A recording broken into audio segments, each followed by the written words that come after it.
संसार में प्रत्येक प्राणी काल व्याल का ग्रास है। व्याल माने सर्प, काल रूपी महासर्प मुंह फाड़ के बैठा है। हम लोग सब उसी के मुंह में बैठे हैं। कब किसको किस पल घटक जाए कोई पता नहीं। इसलिए इसका नाम है मृत्युलोक। मृत्युलोक का मतलब जो जहां आया है एक ना एक दिन उसको जाना पड़ेगा, इसलिए इसका नाम मृत्युलोक है। आया है सो जाएगा, राजा रंक फकीर कोई भी हो, बड़े बड़े संत भी आते हैं जाते हैं, यहां का नियम है, इसलिए इसका नाम मृत्युलोक है। आपने जगह जगह बोर्ड लगे देखे होंगे, कृपया गाड़ी कोई खड़ा न करे, यहां गाड़ी खड़ी करना मना है, यहां पर बातचीत करना मना है। कहीं ऐसा बोर्ड देखा है यहां मरना मना है, प्लीज यहां कोई ना मरे, कहीं नहीं लिख सकते आप सारी धरती पर, क्योंकि नाम ही इसका मृत्युलोक है। ऐसी कोई जगह नहीं जहां मृत्यु की पहुंच ना हो, वो कहीं भी पहुंच सकती है। इसलिए काल व्याल मुखग्रास, हर प्राणी यहां काल व्याल का ग्रास बना बैठा है। अब वो काल व्याल की मर्जी है किसको किस वक्त गटके उसका, इसलिए इसका नाम है संसार। संसार का अर्थ जानते हैं? संसार का अर्थ होता है सरकने वाला। संसरति इति संसारः, जो सनई सनई माने धीरे धीरे सरकता जा रहा है उसका नाम संसार। सब परिवर्तनशील हैं। आप अपने को ही देख लो, पहले आप बच्चे थे, देखते देखते बचपना सरक गया, आप जवान हो गए, धीरे धीरे जवानी सरक गई, आप बुढ़े हो गए, धीरे धीरे बुढ़ापा भी सरकते सरकते और एक दिन बिल्कुल सरक गए। इसीलिए इसको संसार कहते हैं। सनई सनई सरकता जा रहा है, हर क्षण व्यक्ति बदलता है, पर बदलाव की गति इतनी बारीक है कि आप किसी को देख नहीं पाएंगे बदलते हुए। आप किसी को 24 घंटे देखते रहो टुकुर टुकुर, वो कब बदला, कितना बदला, कैसे बदला, आप नहीं समझ पाएंगे। समझ में कब आएगा? जब किसी को 10 साल के बाद देखेंगे, अरे साहब आप तो बहुत बदल गए, बहुत मोटे हो गए, या बहुत पतले हो गए, या बहुत काले हो गए, या बड़े गोरे हो गए। परिवर्तन तो होता है, परंतु 10-5 साल के बाद किसी को देखोगे तब वो बारीक से बदलता हुआ परिवर्तन आपको एक साथ दिखेगा। परंतु वो 24 घंटे आपके साथ में रहे तब नहीं देख पाएंगे आप ये कब बदल गया, कैसे बदल गया।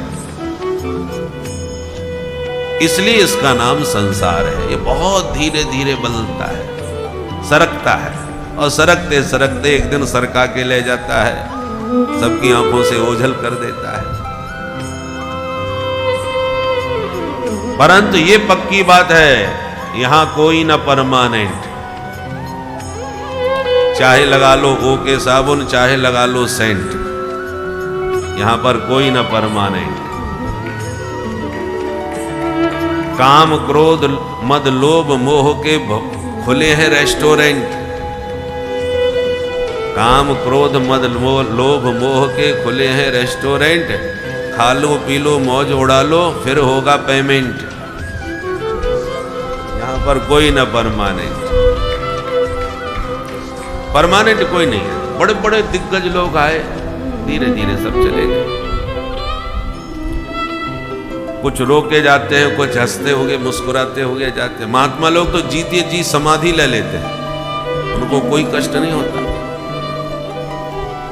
मृत्यु का रहस्य जो जाने जाते हैं वो मृत्यु को मंगल महोत्सव के रूप में मनाते हैं। मृत्यु किसे कहते हैं? विचार कीजिए थोड़ा। मृत्यु का ही एक दूसरा नाम है चिर निद्रा। चिर निद्रा माने हमेशा के लिए सो जाना। सोते तो हम प्रतिदिन हैं, रात में सोते हैं, सवेरे जग जाते हैं, परंतु चिर निद्रा उसको कहते हैं जो सोया तो सोते ही रह गया, उसको मृत्यु की निद्रा कहते हैं। अब जरा विचार है, लोग कहते हैं मरते समय बड़ा कष्ट होता है भाई। अब थोड़ा विचार करो, मृत्यु में कष्ट होता है कि नहीं? अब जिसको एक्सपीरियंस तो किसी को हो नहीं सकता, जो गया वो बताने के लिए आने वाला नहीं, तो कैसे पता चले कि मरने में कष्ट होता है कि नहीं होता भाई? तो एक व्यवहारिक दृष्टि से विचार करो, जब मृत्यु को चिर निद्रा का नाम दिया गया है तो निद्रा का ही दूसरा स्वरूप मृत्यु है। गहरी नींद में सोने के बाद हमें कुछ भी होश नहीं रहता कि दुनिया में कहां क्या हो रहा है, सब दुनिया भुला दी है, त्याग दी है। बिल्कुल वही स्थिति मृत्यु में होती है, मरने के बाद सब छूट गया। नींद में भी सब कुछ छूट जाता है। तो जरा विचार करो, नींद में किसी को कष्ट होता है क्या? बिल्कुल नहीं होता। बल्कि नींद ना आवे तो लोग नींद की गोली खा करके सोना चाहते हैं। नींद इतनी प्यारी चीज है कि उसके सामने सब बेकार। नींद से ज्यादा प्रिय वस्तु संसार में कुछ नहीं हो सकती। आपका कितना भी पुराना घनिष्ठतम मित्र हो, वो भी बरसों बाद आपसे मिलने आए, कितना आनंद आएगा जरा सोचिए उससे मिल करके। पर कितना भी उससे मिलने में आनंद आ रहा हो, कितनी भी बढ़िया गपशप लग रही हो, जब रात के 12-1 बजने लगते हैं तो कहना पड़ता है भैया अब नींद आ रही है, अब आप भी सो हम भी सो। विदा लेनी पड़ेगी ना। निद्रा के सामने कोई चीज, आपको जब गहरी नींद आ रही हो तो कोई 56 भोग ला के भी रखे, साहब क्या बढ़िया भोजन बनाए पाइए, बोले साहब इस समय सोने दीजिए, हम कल खाएंगे, अब भोजन की इच्छा नहीं है। आप कल्पना कीजिए, नींद से अधिक प्यारा कोई संसार में है? कोई नहीं हो सकता। पत्नी कितनी भी प्रिय हो, प्यारी हो, सुंदर हो, परंतु जब नींद गहरी आती है तो आपको उससे भी विदा लेना पड़ता है, उसको भी छोड़ के अंतर्मुखी बनना पड़ता है। मां का बच्चा कितना प्यारा होता है, हृदय का टुकड़ा कहती है, 24 घंटे उसे छाती से लगा के रखती, कितना प्यार करती है मां। पर वही बच्चा जब गहरी नींद मां को आ रही हो और बच्चा बार बार रोवे तो वो भी 2 थप्पड़ मार देती है, कम वक्त सोने भी नहीं देता ढंग से। आप किसी को भी देख लीजिए, नोट सबसे प्यारे लगते हैं ना। अब किसी ने ढेर सारे नोट दिए और बोले फटाफट गिनो इनको, अब गिनते गिनते रात के 1-2 बज गए। अरे भैया अब तो रहने दो, अब हम पहले सोएंगे, बाद में कल देखेंगे। तो चाहे नोट हो, चाहे बेटा हो, चाहे बेटी हो, चाहे पत्नी हो, चाहे मित्र हो, कोई भी हो, नींद से ज्यादा प्यारा कोई नहीं। तो नींद जब हमें इतनी प्यारी लगती है और चिर निद्रा मृत्यु का नाम है, तो फिर निद्रा में कोई कष्ट नहीं तो मृत्यु में कष्ट क्यों होता है भाई? मृत्यु में कष्ट होता तो है, परंतु एक ही कारण है उसका। क्या?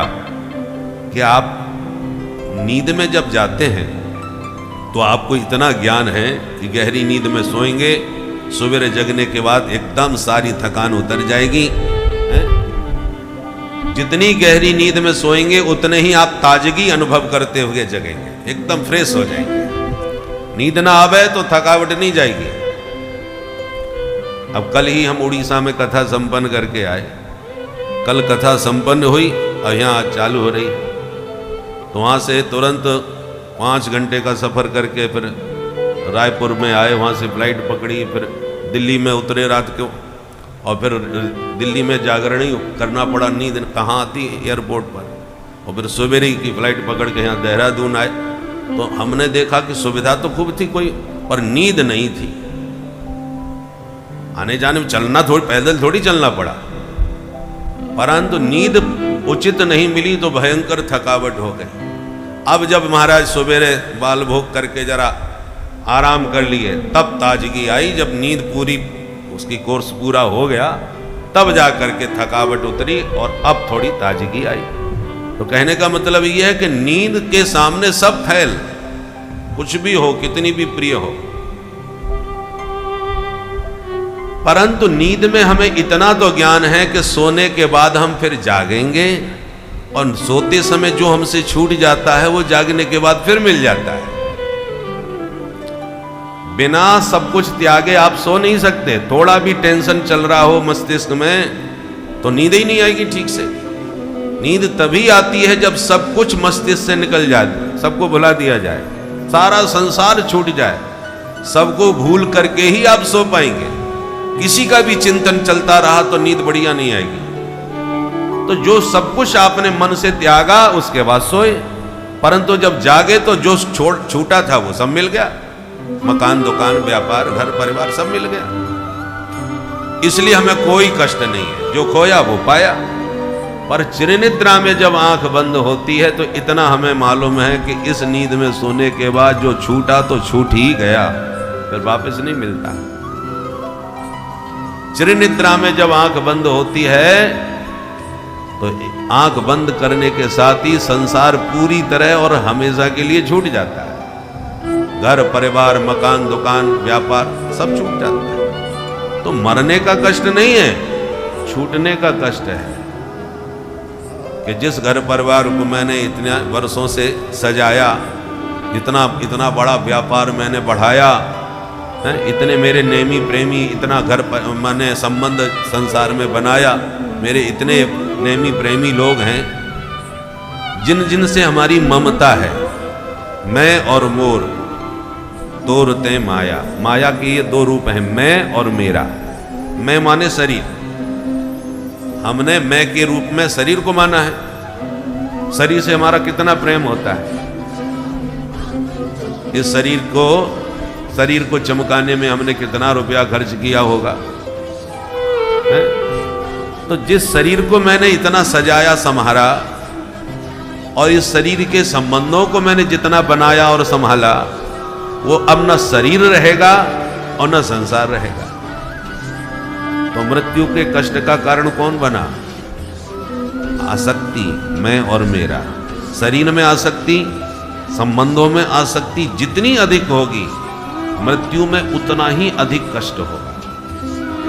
और न शरीर में आसक्ति है, न संसार के संबंधों में आसक्ति है। जीते जी यदि आपने अभ्यास जीवन का ऐसा बना लिया कि किसी में आसक्ति नहीं रह गई, तो आप मुस्कुराते हुए जाइए, कोई कष्ट आपको नहीं होगा। क्योंकि जो छोड़ने का ही तो कष्ट है। हम पहले ही छोड़ के बैठ गए तो अब काहे का कष्ट? आपसे कोई 10 लाख रुपया मार पीट करके ले जाए तो 10 दिन तक आप सो नहीं पाएंगे। अब मारे पीटे नहीं, वैसे भी चोरी करके ले जाए तो भी आपको नींद नहीं आएगी कि 10 लाख चले गए। और आप किसी को 10 लाख रुपया जब दान कर देते हो अपने हाथ से, तो बड़े गौरव के साथ कहते हो, बड़ी प्रसन्नता के साथ बताते हो, उस समय कोई कष्ट नहीं। गया तो तब भी, दान आपने दिया तब भी गया, पर आपकी मर्जी से गया, आपके हाथ से गया, आपकी इच्छा से गया। परंतु जो छीन के चुरा के ले गया वो आपकी इच्छा के विरुद्ध गया। इच्छा के विरुद्ध जाने पर कष्ट होता है, अपनी इच्छा से देने में कोई कष्ट नहीं होता। बस यही नियम मृत्यु पर है। यदि आपने संसार को मन से पूरी तरह त्याग दिया, दे दिया, तो आपको फिर त्यागने का कोई कष्ट नहीं होगा। और यम के दूत जबरदस्ती आपसे संसार छुड़ा करके आपको ले जाएं तो उतना ही अधिक कष्ट होगा।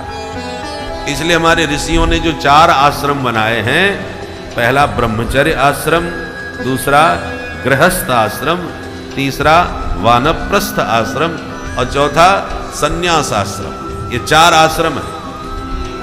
100 साल की मनुष्य की यदि उम्र है तो 25-25 साल के 4 विभाग कर लो जीवन में। प्रारंभ के 25 वर्ष जो है खूब पढ़ाई लिखाई में लगाओ। ये ब्रह्मचर्य आश्रम अध्ययन के लिए होता है। जितना करना है अध्ययन खूब कर लो, जितनी पढ़ाई करनी है करो। पर 25 वर्ष के बाद अध्ययन संपन्न करके सदगृहस्थ मार्ग में चले जाओ, विवाह करो, फिर संसार का भी स्वरूप देखो, समझो। और जब 50 साल की उम्र तक संसार का सुख भोग लिए, बेटा बेटी हो गए, शादी विवाह कर लो, सबसे फ्री हो लो।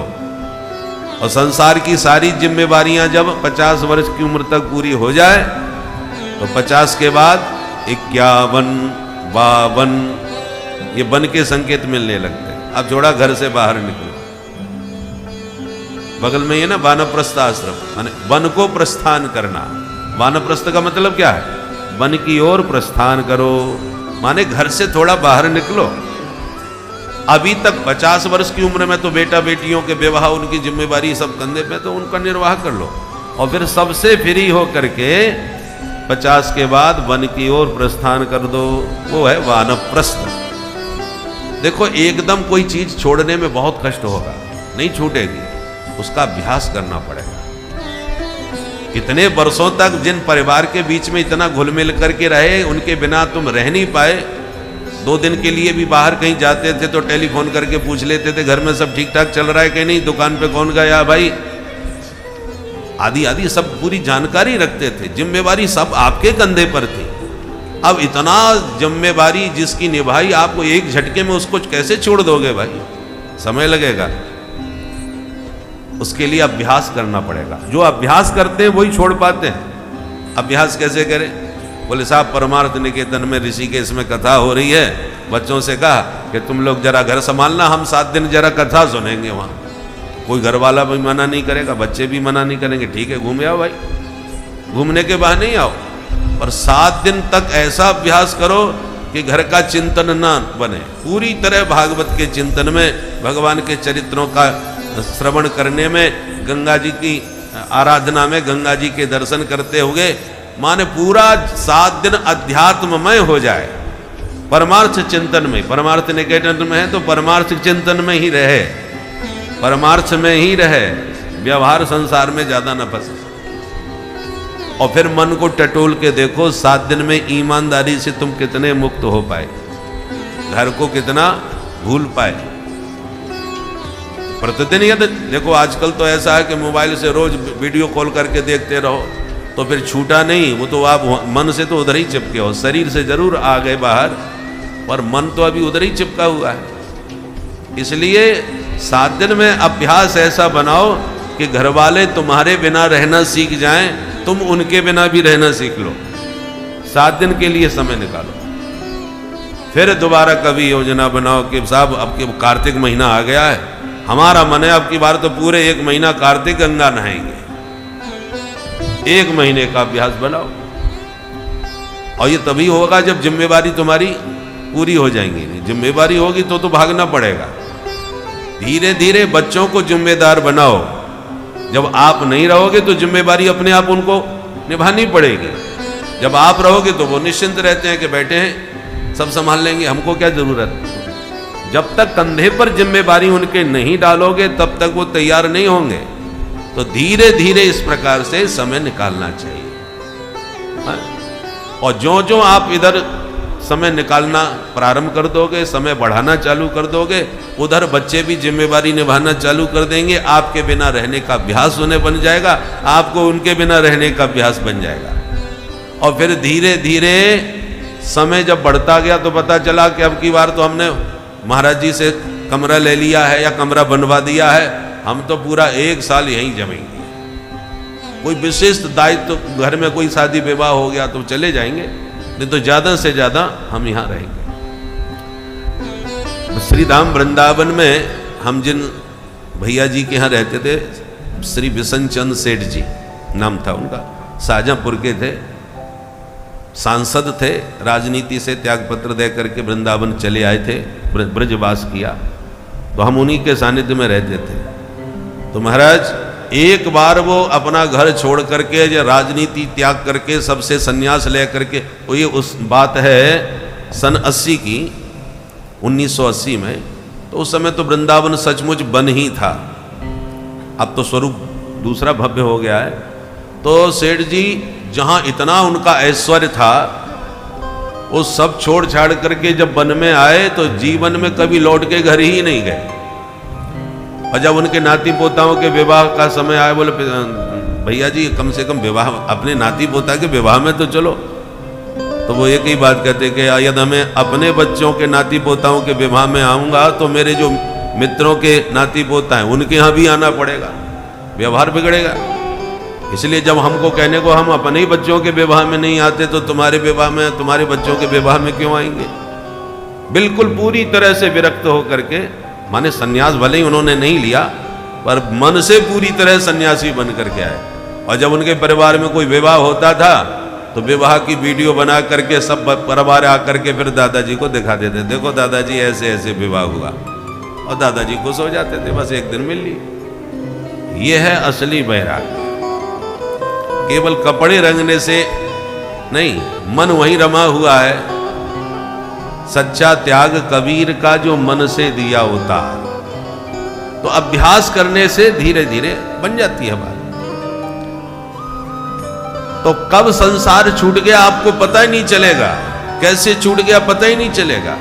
और तुम कह के तो कहोगे हम सन्यासी बन रहे हैं, अब हम लौट के नहीं आएंगे, तो परिवार टेंशन में आ जाएगा, आप भी परेशान हो जाएंगे कि मैं छोड़ के आ गया, अब मैं तो दोबारा जाऊंगा नहीं, अब भगवान जाने मेरे बिना वो कैसे रहेंगे। कह करके मत आओ, ऐसा व्यवहार बनाओ, ऐसे ऐसे धीरे धीरे निकलने का अभ्यास करो कि तुम्हें भी बुरा ना लगे और तुम्हारे परिवार को भी बुरा ना लगे कि कब निकल गए। बोलो राधे राधे। इसका नाम है वानप्रस्थ, वन को प्रस्थान। और जब पूरी तरह मन में विश्वास हो जाए कि अब मेरा चिंतन घर परिवार का बिल्कुल नहीं होता, तब फिर पूरी तरह से कपड़े रंग करके सन्यासी बन जाओ। परंतु कपड़े पहले रंग लिए और सन्यास दीक्षा ले ली, अब मन बार बार उधर ही घर में लग रहा है। ऊपर उठना तो उत्कर्ष है, गिरना ठीक नहीं। कि पहले सन्यासी बन गए, बाद में सन्यास नहीं संभला तो फिर गृहस्थ बन गए, ये पतन कहलाएगा। ऊपर की तरफ बढ़ो तो धीरे धीरे मजबूती के साथ आगे बढ़ो, कहीं बीच में नीचे न उतरना पड़े, पतन नहीं होना चाहिए। इसी का नाम है सन्यास। तो त्यागना तो पहले पक्का है, ये निश्चित है एक न एक दिन तुम्हें त्यागना पड़ेगा। यम के दूत मार पीट के तुमसे संसार छुड़वाएं या आप अपनी मर्जी से छोड़ें, अंतर सिर्फ सीधा है। आप मन से इस प्रकार विवेक पूर्वक छोड़ोगे, कोई कष्ट नहीं होगा छोड़ने का। और अचानक यमदूतों ने आकर के आपसे छुड़वाया तो भयंकर कष्ट होगा। उन्हीं के लिए श्री शंकराचार्य भगवान ने कहा, अंत काले महादुखम तस्मात् जागृति जागृति, जन्म दुखम जरा दुखम जाया दुखम पुनः पुनः, अंत काले महादुखम तस्मात् जागृति जागृति। उन लोगों के लिए कहा कि अंत काल में भयंकर दुख होगा, इसलिए पहले से अभ्यास करो। देखो पुराने जमाने में छोटी बच्चियों का विवाह हो जाता था, बहुत जल्दी विवाह कर देते, तो माता पिता बेटी को बचपन से ही सिखाते रहते थे, बेटी तेरे को पराए घर जाना है, कुछ ऐसा सीख करके जा कि हमारे खानदान का नाम बदनाम ना हो, कोई कहे कि हाँ माता पिता ने कितना बढ़िया संस्कार दिया। ये बच्ची को बचपन से ही माता सिखाती रहती थी, तो बच्ची का मन तैयार हो जाता था कि मुझे एक न एक जाना पड़ेगा। पहले ही उसका मन परिपक्व कर दिया जाता था, जाने के लिए उसकी मानसिकता तैयार कर दी जाती। और जब जाने का दिन आता था तो सजा धजा करके दुल्हन बना करके और पति के हाथ उसे सौंप करके विदा कर दी जाती थी। परंतु जब जो बेटी इतने लाड़ प्यार से घर में पली है, अब उसको विदा करोगे तो कष्ट तो होगा। अब रो के करो या हंस के करो, ये तो पक्का है कि एक ना एक दिन इसको पराए घर जाना है, तो मानसिकता पहले से ही तैयार है, इसको विदा करना है, तो सजा धजा करके आप विदा करो। परंतु यदि बेटी को अचानक कभी ना बताया जाए कि तुम्हें जाना है, वो तो अपना ही घर मान के रह रही है, और अचानक उससे कहो बेटी जाओ, अब तुम इस घर की नहीं रही, तुम्हारा दूसरा घर हो गया, वो बेचारी परेशान हो ही जाएगी। तो जो बेटी के विदाई की स्थिति होती है, बिल्कुल वही इस जीव की विदाई की स्थिति होती है। दोनों की काफी समानता है, आप देख लीजिए। पुराने जमाने में बेटी की विदाई होती थी तो कहार डोली लेकर के उसको बैठा करके जाते हैं, डोली में बैठा करके दुल्हन को विदा कर देते। और जीव जब इस जगत से जाता है तो उसकी भी डोली लेकर के जाते थे। कन्या को जैसे सजाया जाता है विदाई के समय, ऐसी जीवात्मा को भी जिसका शरीर छूटता है उसको भी नवा धोवा के नए कपड़े पहना करके सजा करके विदा करते हैं। दोनों स्थिति, बेटी की विदाई में भी विलाप होता है, दुखी होकर के सब लोग उसको विदा करते हैं। ऐसे जीव जब संसार से जाता है उसे भी रोगा करके विदा करते हैं। जब लेबुआ आते हैं ना, बेटी के लेबुआ, वो भी कहते हैं भाई जल्दी करो, हमारी गाड़ी छूट रही है, हमें बहुत लंबा सफ़र करना है, वो भी जल्दी जल्दी करते हैं। उसी प्रकार जब जीव जाता है तो घर के लोग तो उस बेचारे उसको घेर के रहते हैं, और बाहर वाले बिल्कुल डोली तैयार करके कहते भाई जल्दी करो, विलम्ब हो रहा है, वो भी जल्दी जल्दी करते हैं। दोनों स्थिति बिल्कुल एक सी लगती है।